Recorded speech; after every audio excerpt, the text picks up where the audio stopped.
So yeah, hello. We've got some attendees here in the webinar, and welcome to those of you who managed to come. I've tried to vary the talks at different times so that they're accessible for outside of the working day and within the working day. But my name's Rachel Beaney, and I'm a PhD student in Hispanic Studies at the Universities of Cardiff and Exeter. I'm really thrilled to be chairing this event today, and I'm fortunate enough to have been supported by the Pragda Spanish Film Club, my universities, my funding body, the HRC, and of course my supervisors, Sally Faulkner and Ryan Prout, to be able to put on this virtual Spanish film festival called Screening the Child. So just a brief line about Spanish Film Club. So the way it works is they, Pragda, offer grants twice a year to help high schools and universities bring Spanish and Latin American cinema to campuses. So obviously normally that would be face-to-face, and we'd be hosting some wonderful screenings, but we've tried to do that virtually for these pandemic times. So the goal is to introduce students and generally a broader audience to cultures of Ibero-american countries, and to create a stable exhibition platform of the latest Spanish and Portuguese language cinema. So fortunate enough to be supported by Spanish Film Club. So in the strange time that we find ourselves in, it's been really heartening to see how cinema can still bring us together across email, social media platforms, and over Zoom. And we can keep talking and engaging with and enjoying Spanish cinema and supporting each other through what has been a challenging time for academia and living life in general. It's been a great experience for me as a postgraduate student to organise these kind of events. And so thank you to those colleagues here with us today that continue to support myself and PGR and ECR colleagues. I'd like to thank the speakers on the panel for joining us today and sharing their thoughts on the film with us. Thank you to everyone who is attending this event via Zoom on the webinar format. Please do feel free to put questions and share your thoughts in the Q&A and chat. So in the Q&A function, I'm sure you can see at the bottom, you'll be able to leave questions that might be for panelists on something that they've said, and they will be able to answer those as we go along directly in the comment section if they so wish to. If it's a more general question, I'll be checking the chat and the Q&A, so I can sort of chair as your thoughts come in for those who are attending. If anything comes up in some of the things that we'll be discussing. So please feel free to contribute, because we want this to be an interactive and engaging discussion for everyone involved. So for your information, this event is being recorded, so it can be available as an asynchronous educational resource. And I will send on details of that for those who wanted to have access to that at a later date. So without further ado, I'll introduce today's panelists. So we're lucky to be joined by Dr. Erin Hogan, who studies the culture, words and images of contemporary Spain and Latin America. Within such diverse cultural production, she is most fascinated by the articulations of power, observing how symbols and narratives travel and shapeshift across texts, temporalities and terrains. Her previous monograph, The Tú Cines con Niño, utilizes the metaphor of ventriloquism to examine Francoist sovereignty and its control of the voice and body of the child protagonist dummy. Erin Hogan teaches courses in Spanish literary and screen studies as an associate professor at the University of Maryland, Baltimore County. So please, thank you for joining us at this different time of the day for you. Then we have Eva Bru-Domínguez, and she's a lecturer in Hispanic Studies at Bangor University. Her research interests centre on the construction and representation of the body in contemporary Catalan visual and performance cultural production. She has co-edited the Journal of Romance Studies and a special issue, Contaminated and Dislocated Bodies in Catalan Visual Performance Cultures, and authored a book, Beyond Containment, Corporeality in Mercè Rodorèa's Literature. She is also published on Catalan cinema, dance and performance art. Thank you for joining us. Meleri Jenkins also joins us today, and Meleri studied a PGCE in modern languages and for 13 years was a Spanish subject lead at a Welsh medium comprehensive in South West Wales. Teaching the film element of the Spanish A-level curriculum was one of her highlights of teaching, and exploring how films can be used as a learning tool, but also to explore socio-political issues and how they can challenge long-held views and opinions. In 2016, she studied for an MA in Translation Studies at Cardiff University, and since 2018, she has been project coordinator for Roots into Languages Cymru, a Pan-Wales project that promotes the visibility and uptake of languages through engaging outreach events and activities. My supervisor, Ryan Prout, also joins us, and he's a senior lecturer in Hispanic Studies at Cardiff University. His research interests centre on film and writing from Latin America and from post-transitional democratic Spain, and he's particularly interested in exploring film and literary narratives and the signs of Spain's re-emergence as a crucible of diverse cultures. It's Fiona likely to Noble, noted me, Rachel. have I? Sorry about that. Yeah, I'm a reader in Spanish philology and visual cultures. Apologies. Thank you, Ryan, for clarifying. Sorry for demoting you. Fiona Noble is a researcher of Spanish audio-visual cultures and an honorary research fellow in the School of Modern Languages and Cultures at Durham University. She has a PhD in Hispanic Studies and Film and Visual Culture from the University of Aberdeen. Her monograph, Subversive Spanish Cinema, The Politics of Performance, was published in Bloomsbury in 2020 and explores how performance as theme, concept and mode functions as a political strategy in post-Franco Spanish cinema. And finally, last but no means least, we are also joined by Maria Thomas, and she is an honorary senior research fellow in Hispanic Studies at the University of Exeter.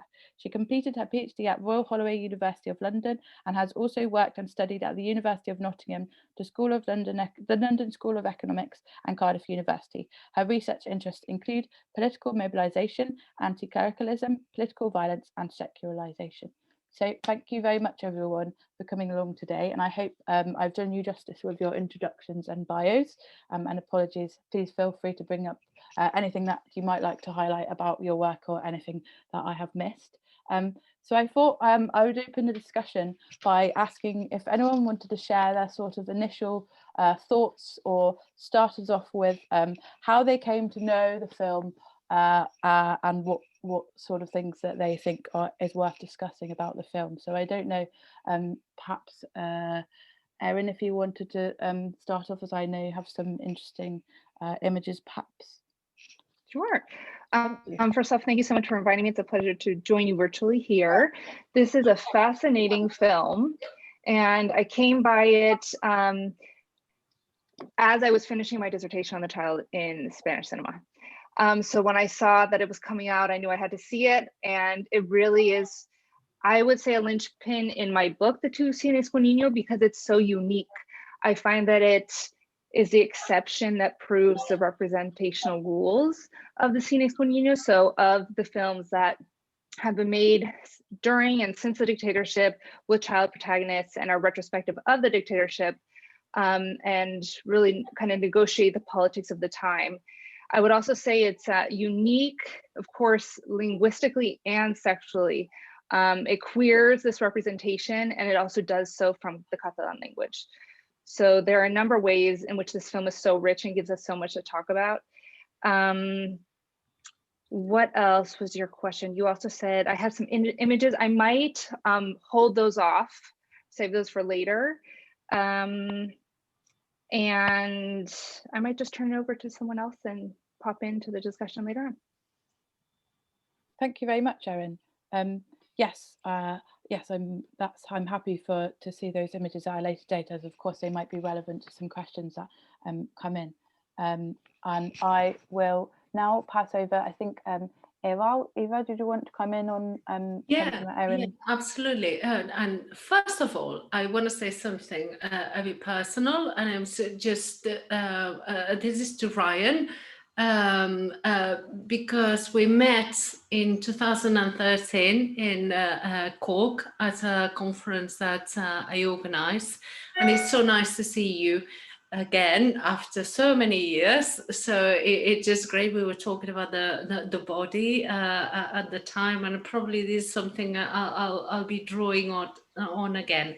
But for me, this film, it's a really interesting film because it represented at a personal level, or as a researcher, it represented a transition from working on literature to working more on visual culture. And Rachel, we've talked about this slightly, and from the article that you have read. where I kind of look at sort of the influences of other text, literary text into the film. But also it's quite an important film because I was part of a team that presented the film in Birmingham in, I think it was 2012. And we invited the producer of the film, Isona Basola, at the time, and we interviewed her, and it was quite an engaging sort of event at the time. There are lots of issues that interest me a lot about the film, and to do with the main theme of this event, which is about childhood. And I think that, for me, thinking about it again, I thought, oh my God, when I got the invitation, I thought, oh my God, what did I write about? I've kind of forgotten. And I was looking back into it.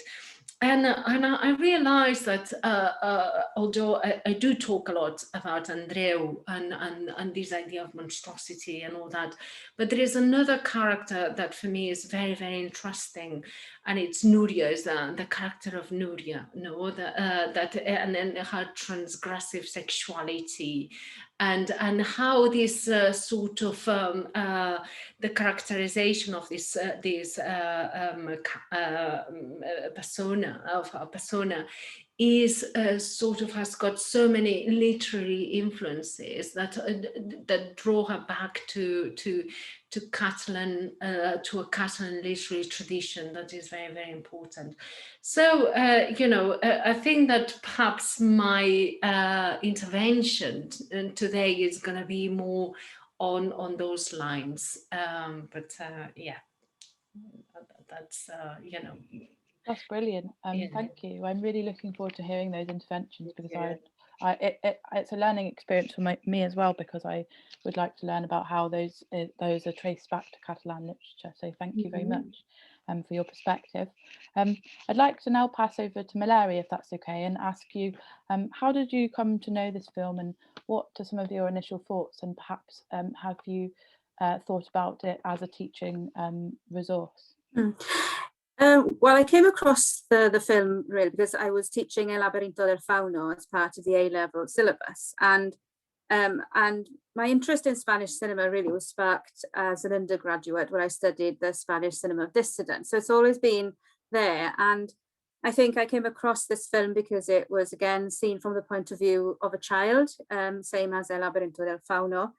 And I think it's very pertinent that we talk about a child, especially in the current climate we're living in. Not that you can compare a pandemic with civil war or anything, but to realize that children are often innocent bystanders, their voices left unheard very often, and listening in the shadows. And we obviously see Andreu in the shadows as Ophelia, maybe in El Laberinto del Fauno, and who will throughout their lives probably try to make sense of these ghosts and monsters that they come across during their traumatic formative years. So I think that's where my interest is really, and I think that the richness of film as a medium, the audio, the visual, was such an engaging tool to get students' interest, and was really an excellent way of getting across Spanish history and post-war Spain, especially about the consequences of civil war, the hermano contra hermano concept, something that I don't think I would ever be able to explain fully. And I think Pan Negre, like other Nuevo Cine con Niño, it's seen from a point of view of a child who's in transition. It's a journey from childhood to adulthood, and something perhaps students I used to teach could understand a little bit, not the context, but obviously the Gothic history and the motifs of the ghostly. I think they really engaged the students and enlarged their understanding of the context that the films were, they were set really. And I don't know, Pan Negre is a film that's haunted me really, as I never showed it in class, but I think it shows the period on a basic level. It shows the extreme poverty, the hardship, the Pan Negre, the foods that, as in terms of as kind of a castigation really for a side that you took perhaps during the war. And the susceptibility for extreme violence, I find that quite disturbing. The deceit, corruption, the winners and losers, and in terms of the blurring of the lines really. And but most importantly, I think it was that the child's loss of innocence and the repression of sexuality, and how that decision a child made at such a young age is something that will haunt him forever. I think that's something that really interests me in all of the films that I've sort of looked in terms of this genre. So that's so in terms of teaching, I hope that those were the kinds of points of view that came across, and that sort of enlarged the understanding of students of the period and the discussion. Thank you so much, Meleri. Yes, definitely. There's a lot to be said on sort of like liminality and shared experience of growing. And I'd like to come back to later to some of what you said about kind of the striking violent scenes that we see in the film. And I think you've picked up those really well. And I'd like to hear more of your thoughts on that. Thank you, everyone, so far. I'd like to now pass over to Ryan, if you would like to have the mic, as it were. Okay. Should I do my 3 or 4 minutes that I prepared for this now? Or... That would be great. Yes, I would Okay. really like to hear it. Yeah, thank you. So before I do that, I'd just like to say to Eva, likewise, it's really nice to see you again. And I remember that conference very well. I think, was that the one where there was a flamenco performance, and at the end, the dancer was kind of on the floor in a sea of petals. It's very memorable. Absolutely. Yes, yes. I'm glad you still remember that. Yeah. Yes. No, it's a nice event. Yeah. The other thing I remember is that the guest house I was staying in had a bomb scare. Maybe that also is why it's kind of imprinted in my memory, because we had to evacuate the guest house because they'd phoned in to say there was a bomb there.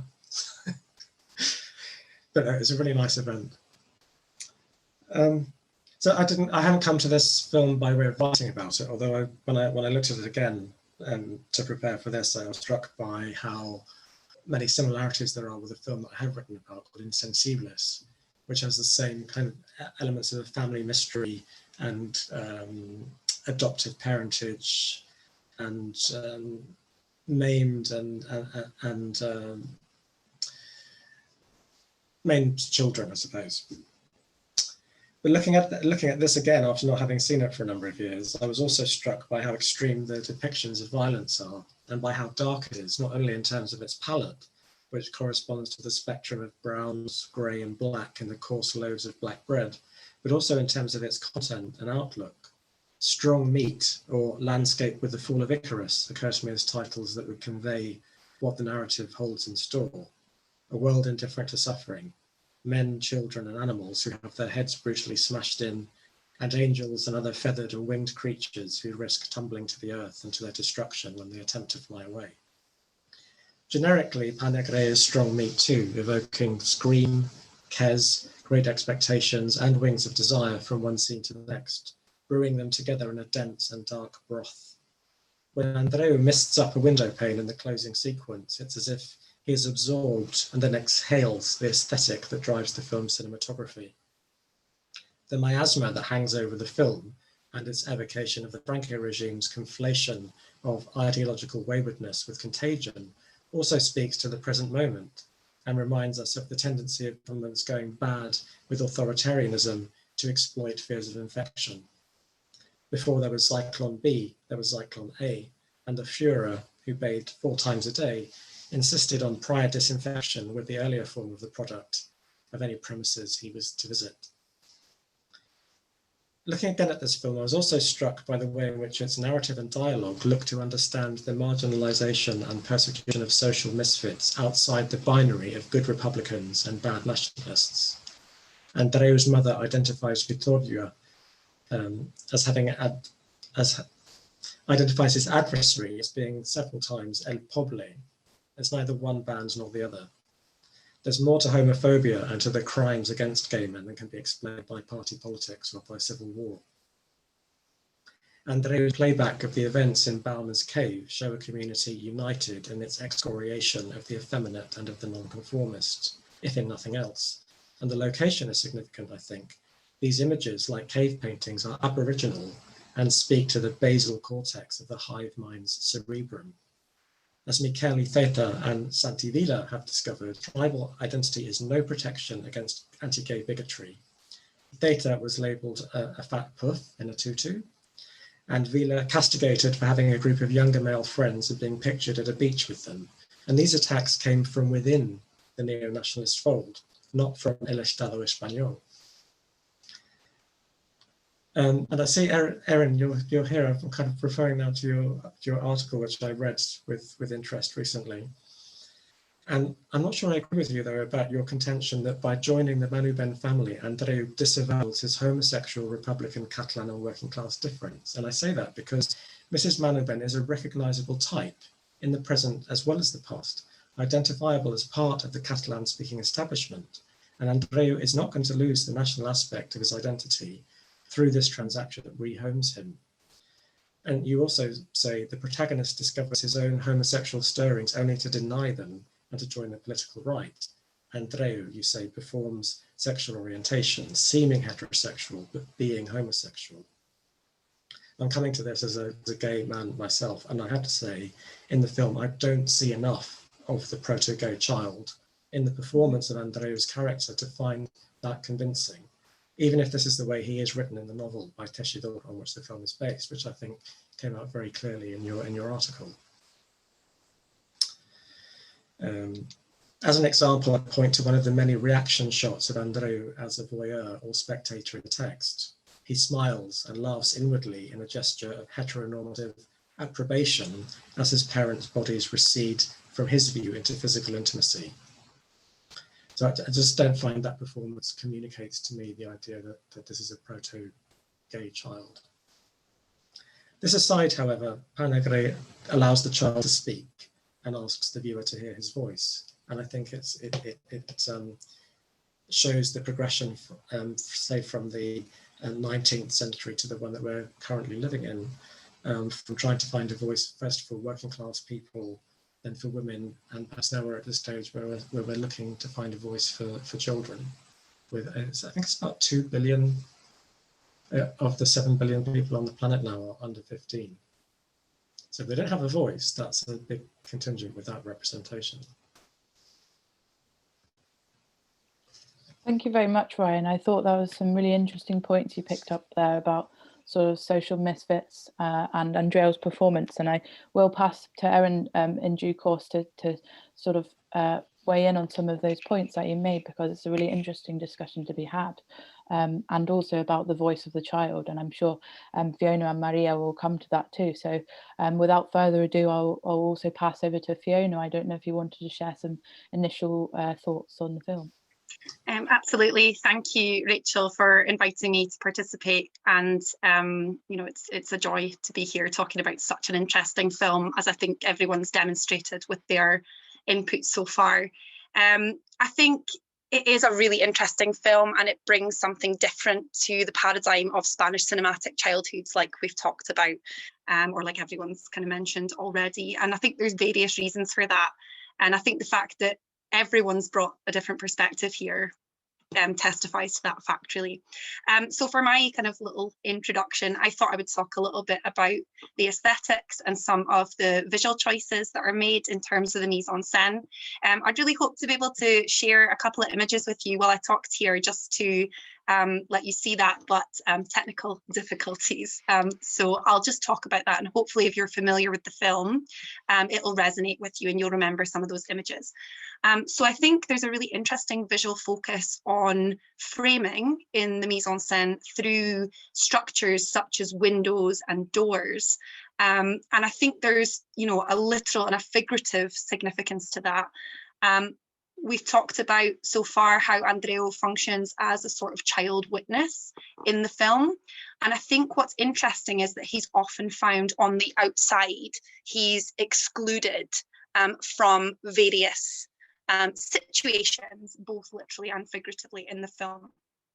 So, for example, on a narrative level, within the first 10 minutes of the film, we see Andreu trying to listen in on a conversation between some of the adults of his household.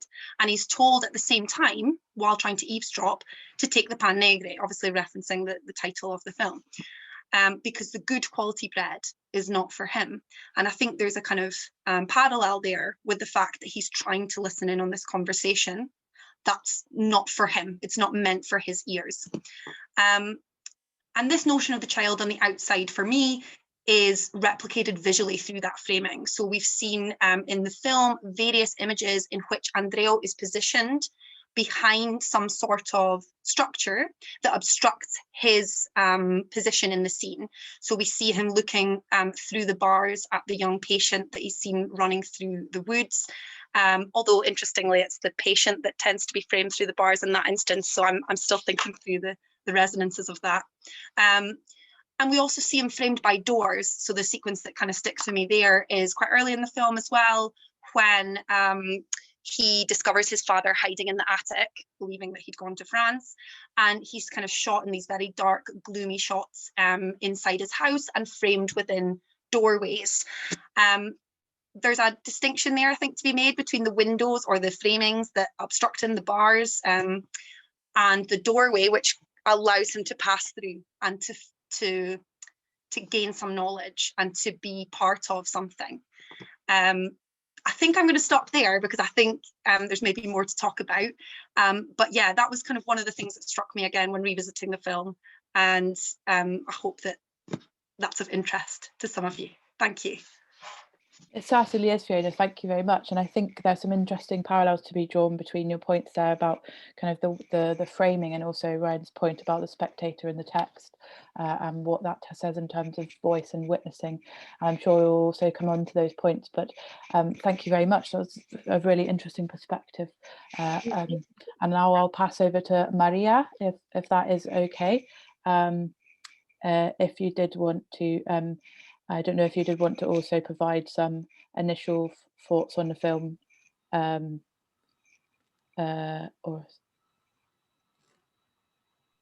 sorry, the perils of home working. Yeah, so I first came to Penegre. Sorry, that was just my husband knocking everything over. Yeah, I first came to Penegre in, well, when I was just coming to the end of writing my PhD thesis, which was on popular anti-clericalism. So I sort of had my tunnel vision on looking for instances of popular anti-clericalism. Hang on, sorry. And yeah, I was particularly interested in popular anti-clericalism in the way that religious personnel are talked about as a strategy of popular resistance. So this idea that the anthropologist James Scott talked about the weapons of the weak. And so that kind of led me to thinking, revisiting it, led me to think about other sort of instances of survival strategies and strategies of resistance that we see in the film that are employed by people, children, adults who, for a variety of different reasons, for their sexuality or their ex-combatant, Republican combatant identity, or their political activism during the years of the Second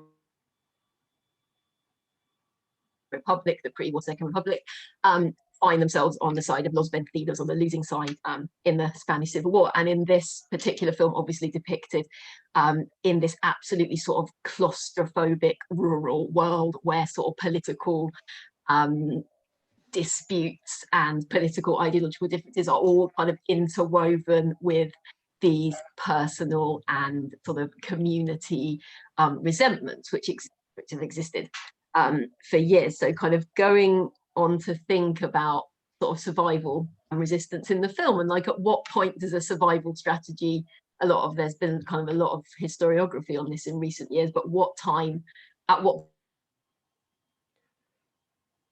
point does a survival strategy sort of turn into an act of resistance, either collective or individual? And there's kind of myriad examples of this throughout the film. I've already talked a little bit about anti-clericalism, also how Francoist officials are talked about, the language in which they're talked about, and the words that are used to describe them. And then obviously strategies of sort of actual physical escape. So you have like the sort of spectre of France this kind of promised land of France, people being able to run away and make it to France and then they'll be okay. Obviously, most in the film, most of them don't. We turn out no one who's supposedly gone to France has actually gone to France, and they've befallen kind of a much grimmer fate. But we all know, you know, as informed viewers, that France isn't a safe place for these characters, that this is a situation where fascism is marching across Europe, and there is nowhere that these people on the losing side in the Spanish Civil War who are sort of inhabiting this, just, I was struck the first time I watched it, but just by this kind of, it's unrelenting, just this kind of procession of just kind of brutality and loss and trauma, and this deeply violent world where like an act of violence could happen at any time, kind of systematic violence, but also entirely unpredictable. And then we have sort of children at the center of this. I was thinking these children who are, and I've sort of got quite another, I'm very interested in kind of developmental trauma in children for other reasons. But this world in which these children who are trapped in this world where adults are untrustworthy, they lie to you, they're violent, they might disappear at any time, either to, you know, to France, or they might be killed, or they might commit suicide. There is no safety, you can't feel safe, and this is sort of influencing the very development of their brains. Like, this is developmental trauma writ large for these child characters that we see. And so just something that I wanted to pick up on, and we talked about it a little bit in the character of Nuria, about how children kind of, with nowhere else to go, sort of use their own bodies in this film to escape on a sensory level in order to make themselves feel okay, and using their bodies to do that. So there's the tuberculosis patient who develops this strategy of growing his wings. So imagining that he's got wings, that he can fly, taking him off to this entirely different reality, escaping from where he is in time and space. And then we have Noria, who reveals, we talked about her sort of this burgeoning like transgressive sexuality she has, but the only way that she can kind of make herself feel differently, make herself feel safe in the face of this kind of endless procession of like grief and trauma that she's being subjected to, is just to take all her clothes off and then to stand on the balcony, and that somehow allows her to escape, so to kind of use her body to escape. And just kind of thinking about what if we can see that as an act of resistance on the part of these children. And then just kind of finishing with this final moment, which is just this absolutely brutal moment. It was brutal the first time I saw it, and it felt the same when I watched it again recently. Just that moment where at the end of the film, Andreo's mother comes to visit him in like at this new school that he's at, being sponsored by this the lady whose name I have forgotten to write down, who is a member of the Franco establishment, and has kind of sponsored, in return for involving his father in all these acts of violence, his kind of ticket out of this oppressive world in which he lives. And when he refers to her, oh, she's just una del pueblo, like she's from the village, like she's no one. And that, just to finish off, like this really reminded me of this concept of the flight forward, this idea of kind of escaping from, Meleri had a really nice phrase about the ghosts and monsters, like children trying to make sense of being haunted by these ghosts and monsters of their early experiences, but just trying to escape from that, but just not looking back, just leaving and not looking back, like the flight forward. And I thought it was really interesting, we can talk about it maybe a bit later on if anyone wants to, like as a precursor to this mass kind of rural urban migration that happens in the 50s and 60s, this idea of people moving on, forgetting the past, moving physically, escaping the rural world they live in, not talking about the past, you know, fathers and mothers saying to their children, like, don't get involved in politics, it's dangerous for you, just going forward, but being haunted by this past that you can never forget, kind of either individually or collectively. And that kind of feeding into you know, discussions around the Pacto de Olvido and the memory of the Civil War today. And that was kind of what I had. Yeah. Thank you so much, Maria. That was fascinating, and you brought out some points that I hadn't considered in the film, and especially, yeah, looking at this kind of developmental trauma versus tactics of resistance and navigation, and monsters and spectres, as you were saying about Meleri's point as well. There's lots I've had taken notes there, because there's lots I'm sure that we all want to pick up on in that. So please, panelists and attendees, do give me a screen wave or a Zoom wave or point in the chat if you'd like to come in. I will come to you, Eva, after this. If you don't mind, I might go to Erin first, because she might want to discuss some of Ryan's points and then I will remember to come back to you if that's okay. Thank you. Thank you. Yeah, no, there's so much to expand upon here from all of the remarks across all of you.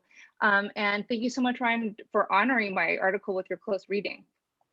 This film, as I mentioned in my opening remarks, I see as the exception that proves the representational rules of the Tu Cines con Niño, because, and I coincide with other scholars too on these terms, that we do not have the good versus evil depiction here that is so common in the Cine con Niño and the Nuevo Cine con Niño, so the more recent films. The good being the nationalists and the bad being the Republicans during Francoism, and then afterwards the reverse. We see a lot more blurring, which I think was the word that Meleri used. We see transgression, which I think was a word that Eva used to discuss Nuria, who is definitely a character that we need to come back to. So just as I think that we can say that we don't have a good versus evil Manichaean type representation of this time period, we can also say that Catalans are not a monolith, right? So in that case, when I say that I see Andreu disavowing himself in many ways, I am referring to, I think, in one sense linguistically, because I've said this is a Catalan language film, but as we know and as we see and hear, it's not exclusively Catalan, right? So I'm referring to and I'm responding to those Spanish language interventions, which of course occur in disciplinary educational spaces, which is where we see him at the very end. So policing of language, and also policing of sexuality in certain spaces. So I talk about the monastery, I talk about inside and outside, which is also a theme that came up in Fiona's remarks, right? The mise-en-scène, and these thresholds that are barriers that are closing off one from the other, even though we see the children who pass across these and are transgressive in a literal and also in a symbolic way. What would I say? I do think that Andreu, who becomes Andres, right? I do think that Andreu sees this violence that you've all commented on around him, and he identifies with some of these victims of hate crimes in his town, and sees that is a very dangerous road for him to go down. I think Meleri was saying that this is quite a remarkable decision for such a young person to make. And in that case, in that sense, I think that we don't have the backwards birth of the gay child, of the queer child, as Stockton would say here with Andreu. I think we see a child who disavows his feelings, his stirrings, his sexual identity in the film. And let's see, what else would I say about that? I do see a proto-gay child who chooses, with perhaps the only agency he has, to become a part of this monuments family, because, and also this relates to disciplinary systems, his objective in life, or his future, is he wants to be a doctor, right?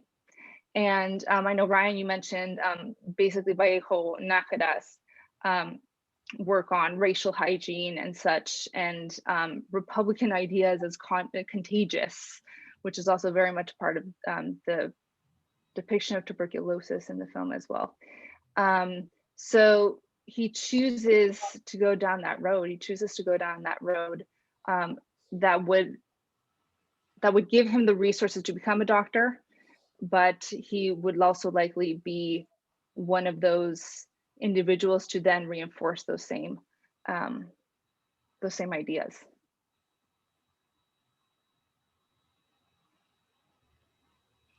Thank you, Erin.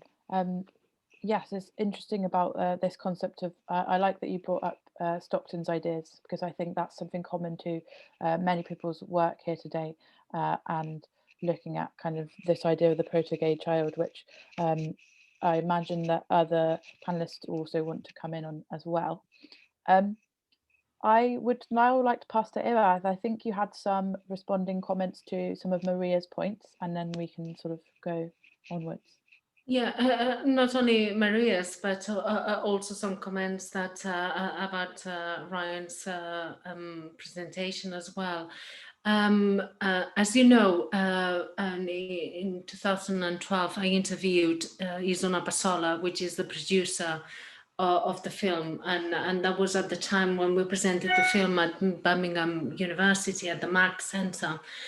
And there was some, she made some really, I went back to the interview, listened to it after 7 years, and there were some interesting points that she was making. And as Ryan was talking, and Maria as well, it was taking me back as well to some of the comments that she made. And especially, I think it's very, very important to look at the choice that she made when she had this idea of producing, adapting, you know, a literary text by Émilie Tachido, which was, in the end, it ended up being like an amalgamation of text by the author into Panegra. And she had very, very clearly in her mind that she wanted Villaronga as the director. And I think we need to take that into account, you know, and we need to look back at his own, you know, filmography and perhaps works like Almar, in which he already explores this idea of childhood and the child as a murderer, you know, this sort of monstrosity that is already innate in the child as well. And Ryan was sort of pointing out at the extreme violence of the film, and there is quite extreme. I mean, there's some scenes that are like, you know, when I have to alert students of the violence of the film, not only, you know, with regards to children and to human beings, but also, you know, with animals as well. You know, there is a lot going on there as well. And I think we can relate these back to Almar as well, that you know, it is explored in there. So these sort of intertextual references are very, very important. And Erin, you were talking about these sort of blurring or boundaries as well, you know, which I think they are quite relevant in the film as well, and sort of something that Isona Passola was mentioning at the interview, and she was talking about the director himself, and she was saying, I thought it was funny because she was saying, you know, he thinks he can see the best out of, you know, the worst people, and the worst out of the best people, like sort of obviously positioning himself as a Republican. And this is precisely what the film is about. It's about blurring these boundaries, isn't it? It's about showing that yes, you know, there were the Republicans. This is a film about sort of showing what the Republicans, the way in which the Republicans were affected by the Civil War and the post-war as well, but also showing that they were not saints at all. There was some sort of flaws within them, but also showing the other side and showing some sort of goodness in the way in which perhaps the people that kind of adopt Andreu and try to indoctrinate him into this completely different world where he comes from, but there is some kind of goodness within that. And this is something that as I was listening again to Pasola's words and all that, I thought, yes, he is really trying to show these sort of tensions within that. We've been trying to write history or rewrite history in cinematic terms or historical terms or cultural terms. And he is really trying to add a layer of complexity within that through the child as well, and he does that, with the child, that we always think about the child as this innocent being and all that, and we end up thinking about Andreu as not so innocent at all, because he is rendered a monster himself. So. And not only Andreu, as you know, I'm quite obsessive about Nuria myself, but I think it's for me, really, the richness of this film lies on this sort of layering of complexities and just not leaving everything as black and white, but going into the really gray areas, which obviously a lot of you have been drawing on. But yeah, that was my comment. Yeah. Thank you so much for sharing those insightful comments. It's really interesting to hear about Isona Parsola's perspective, and it's really great that you can bring that to discussion. And I also sort of think some of your points about tensions and the layerings of these complicated kind of aspects of the village and the wider political situation was some of the things that sort of Maria was drawing on as well. So I hope that we can come back to that. I just wanted to pick up on this idea of the proto-gay child, and I know that Fiona has some thoughts on that, so I wondered if you wanted to move to that, Fiona. Yes, if I can unmute myself, there we go.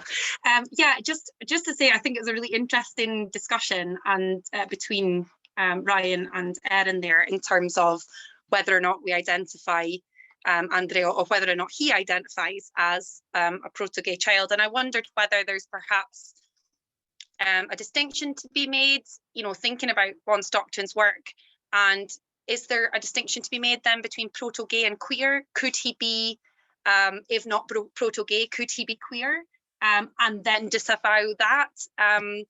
It's a question more than a decided point of view, because I don't think it's clear from the film, as Ryan suggested with his input, and I hope I'm not misinterpreting your stance there, Ryan. But I don't know, I just kind of thought when you were talking about it and whether or not he disavows it and the agency that he has in that moment, if indeed he has any agency, I think is really interesting. And I think that that's replicated visually again. Maybe that's kind of where I'm most interested in this film in terms of its aesthetics. And I was thinking about the colour palette, which Ryan mentioned in his input as well. What really strikes me watching this film again, and it's the first time I've seen it in a number of years, actually rewatching it. So thank you for the opportunity to revisit it again.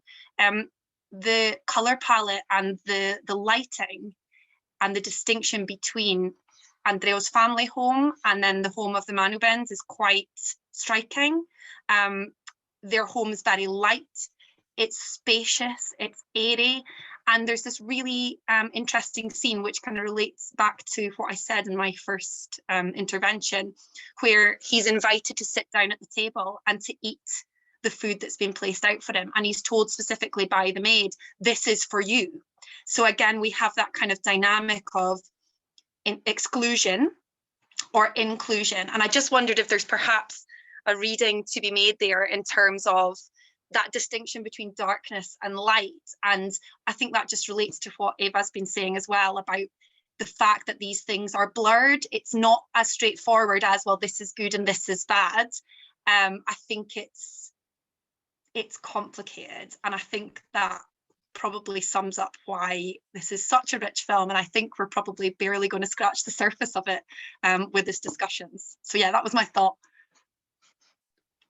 Yes, I'm in total agreement with you, Fiona, and I would encourage everyone attending to go and have a look at some of the thoughts, or contact some of the panelists about some of their work on this if you are interested in further study, such as dissertation or just interest, because all of the contributions being made today, we could have an hours and hours discussion. I'm really enjoying it, so thank you.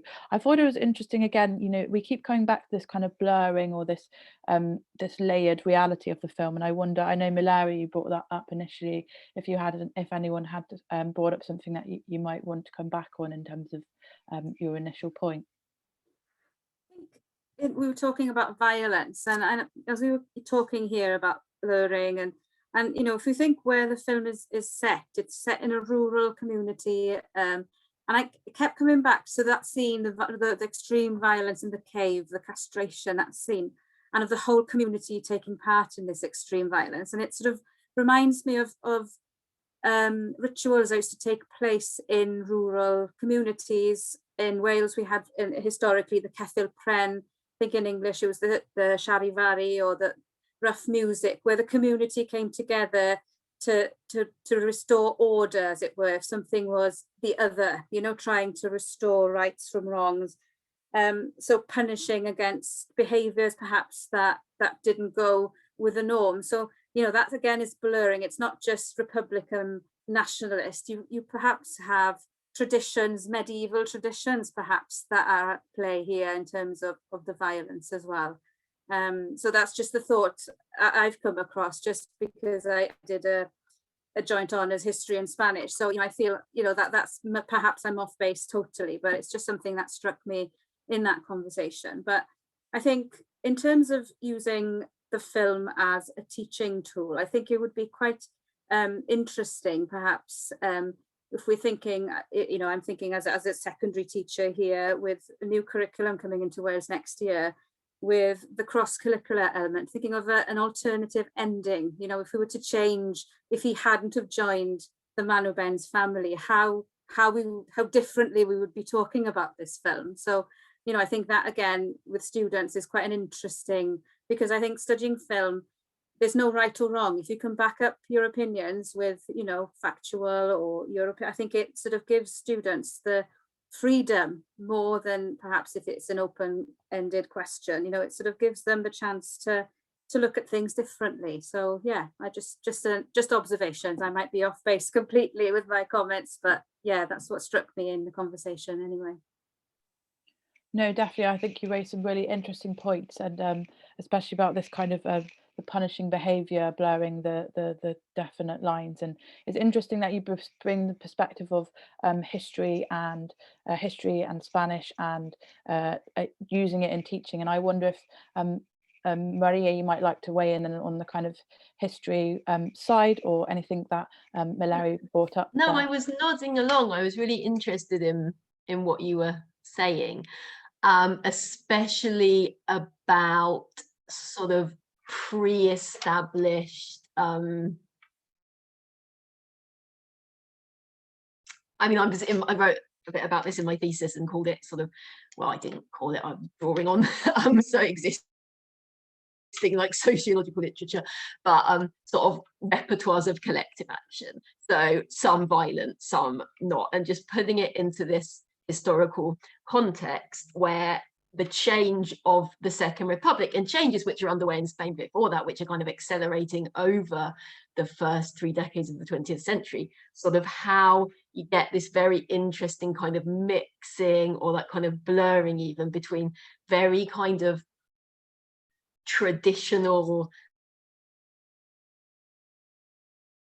repertoires of violence and mobilization. So things like sort of collectively burning items or kind of stoning, things like this, things that have existed in kind of repertoires of popular mobilization for, you know, decades, well, centuries, essentially. But then as kind of change accelerates over the first 3 decades of the 20th century and then throughout the Civil War even more, these kind of mingle and come together. And I was looking at it in the context of popular anti-clericalism, so the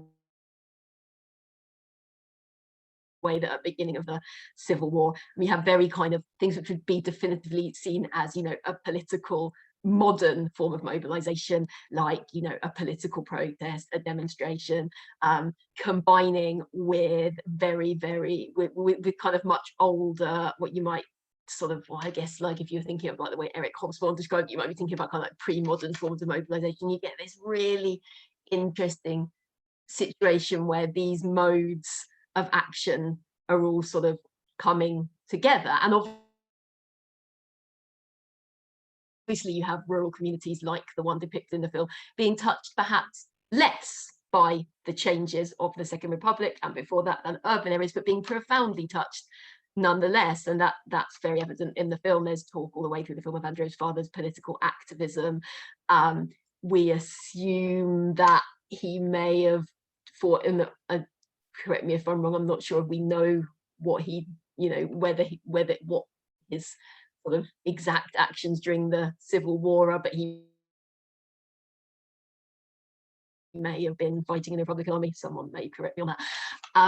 And just this kind of really interesting, mixture of the old and the new. Again, like I'm talking about layers of complexity and nuance in the film, how it's not Manichaean, it's not one thing or the other, just that complexity and nuance and all of these things kind of commingling together. That was everything I had to say, really, I think. Definitely, this kind of commingling together is something that I think we've all brought out in our points. So thank you for sharing, Maria. I'm just moving on abruptly, apologies, just because I've seen there's 2 actual questions in the Q&A.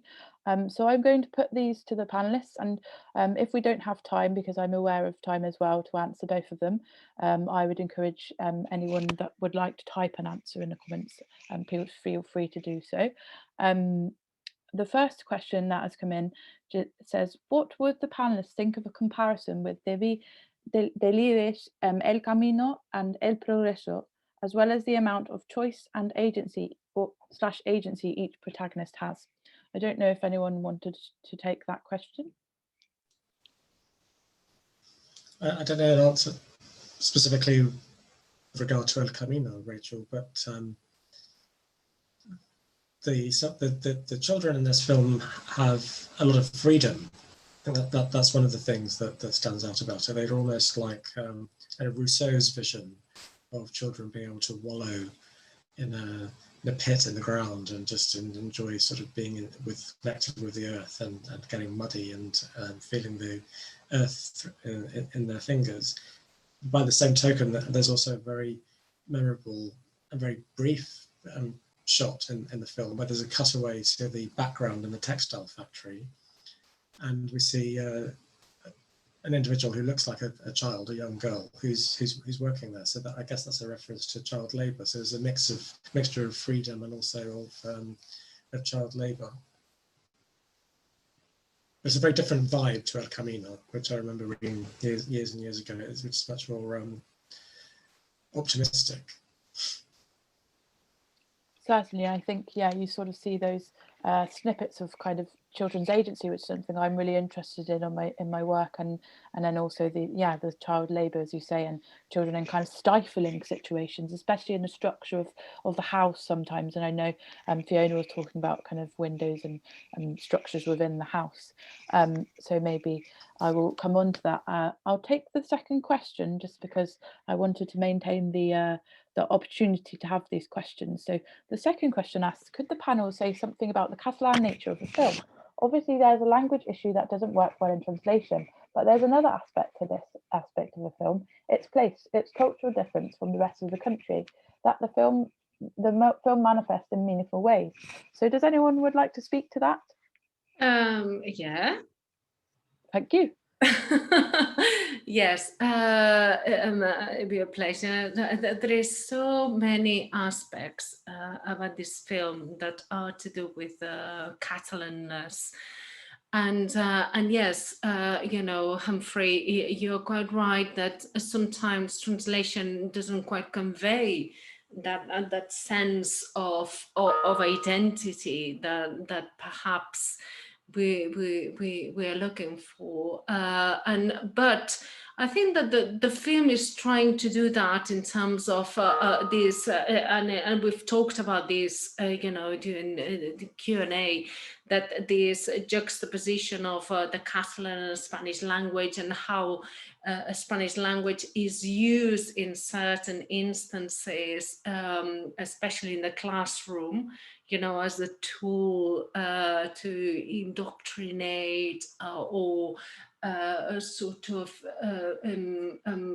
talk about, you know, historical narratives in certain ways. However, cultural difference is there, and it is there, and it's I suppose that for a Catalan, someone that is very much aware of Catalan history and how the Civil War and the post-war affected, you know, Catalonia, you can pick up quite a lot within the film that perhaps is not conveyed linguistically, but is conveyed in terms of the visuals and the sort of tensions that are created within the film. And there's many instances to do with that. For example, I was just thinking of the time when Andreu's mother, you know, goes and see, you know, the authorities, and there is a sort of this tension created, the sort of power dynamics created, which is very much mediated through in terms of sexuality towards her,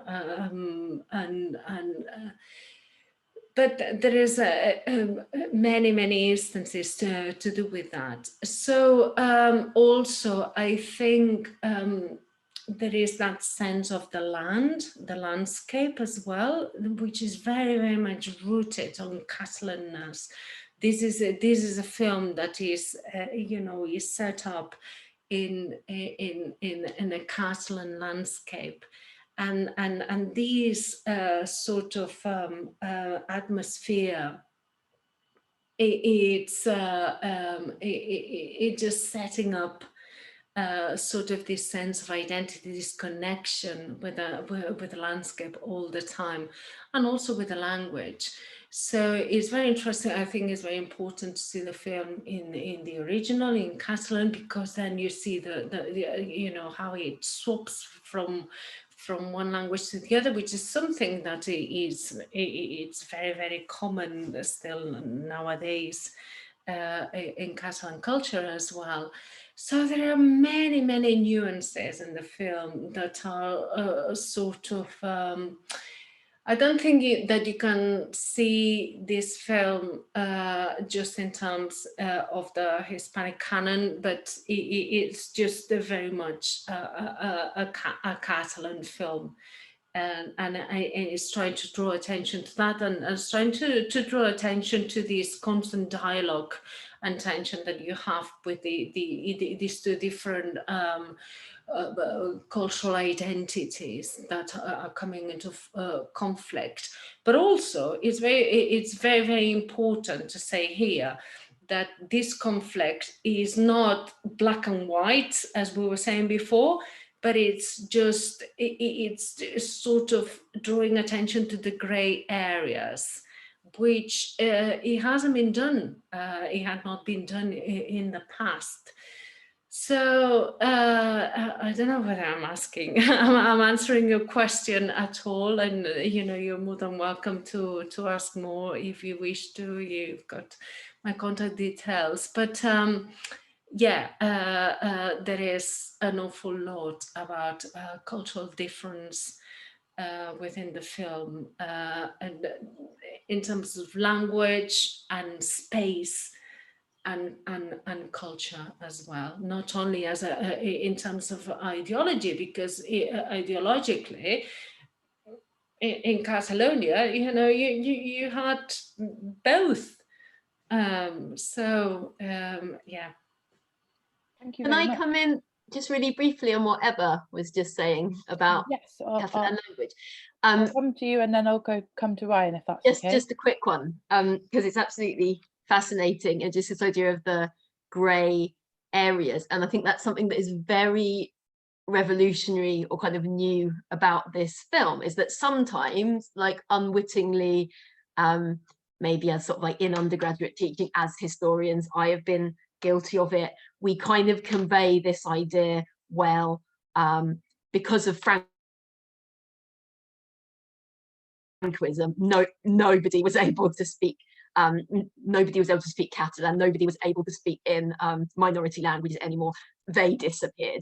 And obviously this film demonstrates that the reality was far more nuanced. Obviously we know that the Franco state was forging this Spanish nationalist, ultra-nationalist identity, but at the same time that didn't mean that what was happening on the ground necessarily corresponded to that. And there are scenes, as Eva says, there's this tension between Catalan and Castilian Spanish all the way through the film, but there are moments when, even though we know that Castilian Spanish is the language of public administration, there are moments when those officials are speaking in Catalan as well. There's a moment quite near the start of the film where Andreu kind of misunderstands what a civil guard is saying to him and he repeats it in Catalan. These people speak Catalan, and then obviously within sort of the domestic sphere, in the private home, Catalan's not disappearing, these languages aren't disappearing, and that's just kind of, I think sometimes we oversimplify, and again that's why the film is really fascinating, especially coming in what was Meleri was saying about for sort of undergraduate teaching, because it shows kind of those grey areas. Yeah, and no, I totally agree with you, Maria, and I think it's very, very useful actually to see, how languages and how different cultures, are constantly interacting and sort of pushing one way and the other. And it's really interesting, I've got family members that will say to me, like, they can't speak Spanish. Even they will live through the dictatorship, but they learn to understand Spanish, but they can't speak Spanish. Yes, there was, and this is like a kind of unconscious resistance to what happened in Spain, and it's just showing all these nuances. That not everything is black and white. Not everybody that spoke Catalan was resisting, to what happened at the time. It was just, what people could manage to live with. It's in a way it kind of simplifies everything a lot more. And I think this film does quite a lot with regards to that, showing those sort of gaps that yeah, it's interesting about this keeps coming up about the grey and the gaps and the commingling, and I think I'll come to Erin after Ryan, because I think she talks about this in terms of well, it's linking in my mind in terms of the idea of the sideways growth and these gaps that children are finding within all of that. So I'm just thinking of movement. I'm conscious of time, so I'll move to Ryan, and then perhaps if Erin wanted to come in, and then I might pass to everyone for closing remarks, as I'm sure you're all very busy people.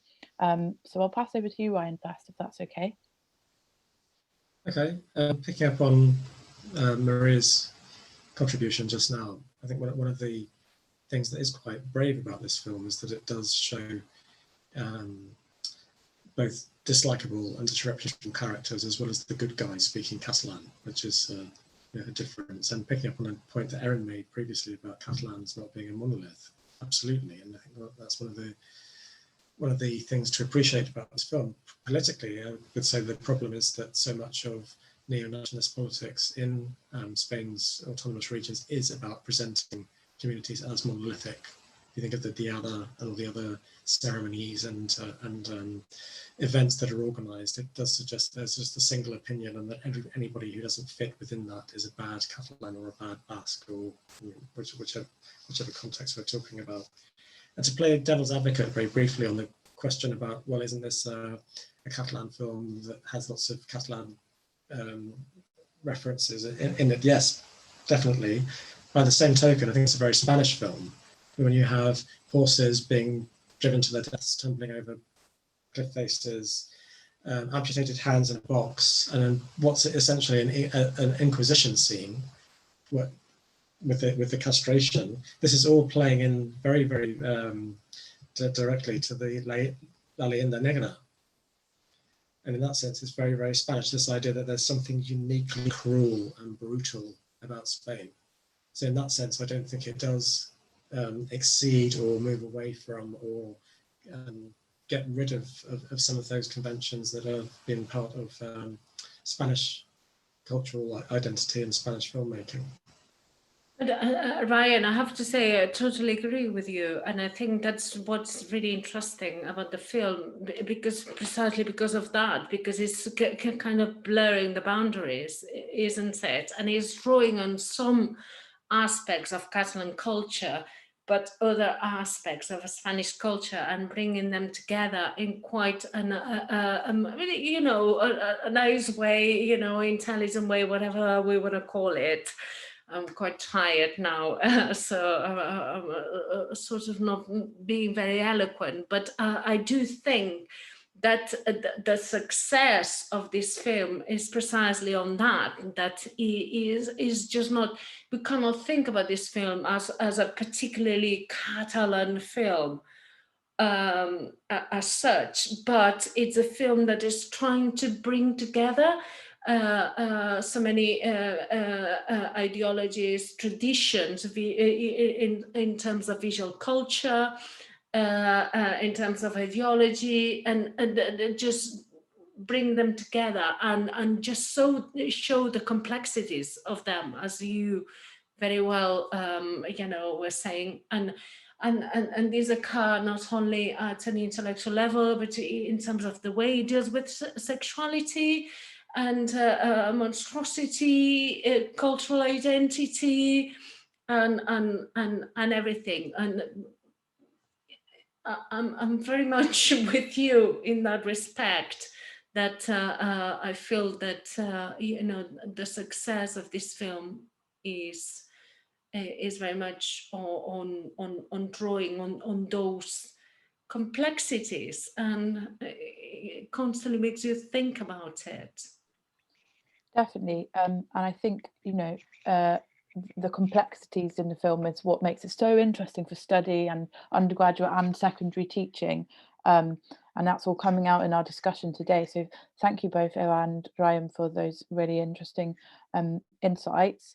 There are questions, so for those of you who can see the Q&A, even in the answered and the open, you can leave comments for the attendees. So I'm just conscious of time, so I just wanted to pass to Erin. I don't know if you wanted to come back on anything that's come up in some of the previous points, and then I'll pass to everyone for a brief closing remark, if that's okay. This has been such a rich discussion, and it's been so interesting to hear all of these points that have come up. I would agree with Eva and Ryan that it's really interesting to look at the intertext and both cinematic and literary in the film, to kind of point at where its home is, and maybe its home is both in Spanish cinema and in Catalan literature as well. Ryan, you mentioned two Buñuelian intertexts that are very clear in the film. So two surrealist films that Villaronga references. And I think you were saying, Rachel, that you wanted me to come back to the blurring, I think, or the movement, or... Yes, I'm really interested in your writing on the movement, actually, yes. Thanks. For both of them, so with blurring, I wanted to kind of bring us back to the film, to a close reading of the film, also in terms of, do you recall the titles, the credits, and the intertitles, and that animation that's very much like a blurring, a bleeding, a mixing of sorts that we see throughout the film, that crossover that we talked about. And then Rachel, you're asking me about the movement, character movement. I have created a video essay called Growing Up, ? So growing up. And I situate this film again within cinematic intertext, because I do see it as a compendium, sort of as like a Don Quixote of the cine con niño. And we see different character movements. So is it growing up, or is it, as Catherine Von Stockton says, is it a growing sideways? Or is it growing sideways and along multiple vectors? So I know the spirit of the beehive came up, I think, in one of the questions, particularly with regards to the monstrous child, which is not something I deal with in the video essay, with the directionality, because I do bring in sort of how this film reorients politically, sexually, but also spatially. So in the spirit of the beehive, we see characters traveling outside, out of the town, to the outskirts. We see that as well in Pan Negra, but in other films that are from the dictator itself. So Marcelino Pan y Vino, and I know Ryan has commented on the Jacob's ladder of Marcelino Pan y Vino, when he climbs the ladder, the child protagonist climbs the ladder to go and meet and see Christ on the cross. So we see a lot of upwards verticality in the Francoist films, and then we see the opposite for a number of these new Cine con Niño films. So we have Secrets of the Heart, and it's the child character who is now going down the stairs to retrieve the wine and to bring it back to his family upstairs. I also say in this video essay that there's like these are dueling narratives. So in one case, I set up the split screen showing two very different orientations in terms of the child's sexual awakening in these films, and I put them side by side to show that difference as well. I think that's what I would highlight about the movement, character movement there. Thank you. I do find it fascinating, and your video essay, I would recommend that everyone has a look at it, because it's really interesting to, if you want to do a close reading of the kind of the visual, how the visual elements of the film work to reflect these kind of movements within the narrative. And yeah, I thank you very much for that, Erin. I wanted to pass to Fiona, as I've seen that you're making a point in the chat about perhaps looking at answering a question in the chat, sorry, about the fictions that children create. And I know if Alex hasn't seen your article about Once Upon a Time, that's a really good article, Fiona, that you might like to read, but I'll pass to you on that, Fiona. I mean, I think there's a lot to talk about in terms of monstrosity in the film. Just one of the things that jumped into my head first when I read the question was the tagline that's on my DVD copy of the film, which is in Catalan, and my Catalan is not the best, but basically I'll translate to English, the lies of adults create little monsters, which makes me think of Goya. And I just thought, el sueño de la razón produce monstruos, and it just, I thought in terms of talking about intertextuality and the different references, that's another reference I think that's really apparent here, and I think relates to Eva and Ryan's discussion about, the Catalan and Hispanic inferences in the film. But yeah, I'm happy to discuss monstrosity and children in more detail by email or Twitter or whatever medium, because I think it's a huge topic and so relevant in this film, and something that probably can't do justice to in the remaining time that we've got today. Definitely, I agree with you, and what I would like to reiterate is that if you're an attendee or a panelist, if you would like to go and hear more about any of the panelists' work, I'd really recommend having a look or seeing how you can access more of that.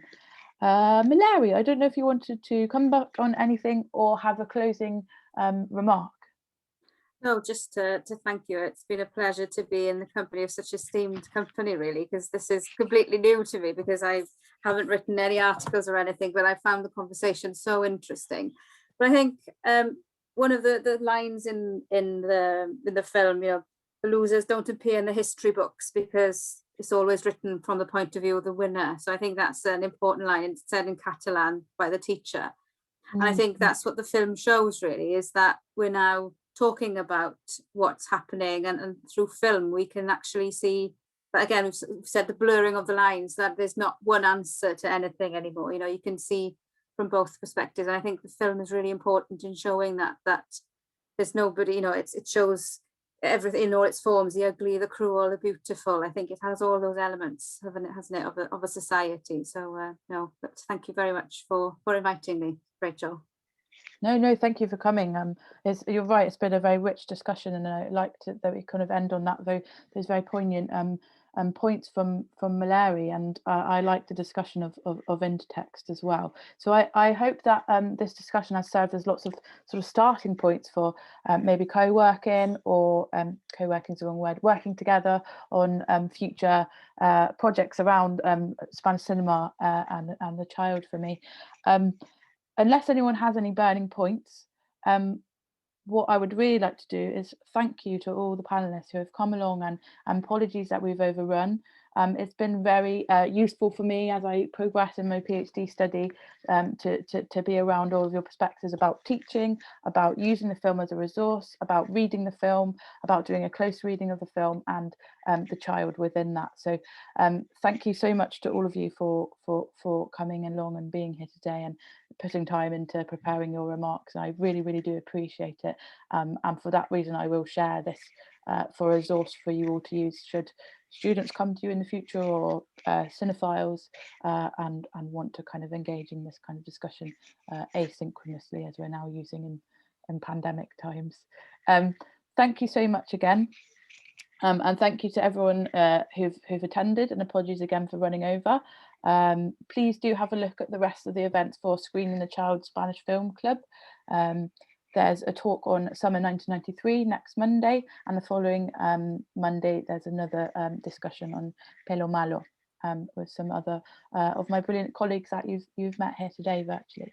So thank you very much, everyone, and have a lovely evening. Thank you, Rachel. It's been great. Thank you. Lovely to Thank you. Thank you, everyone.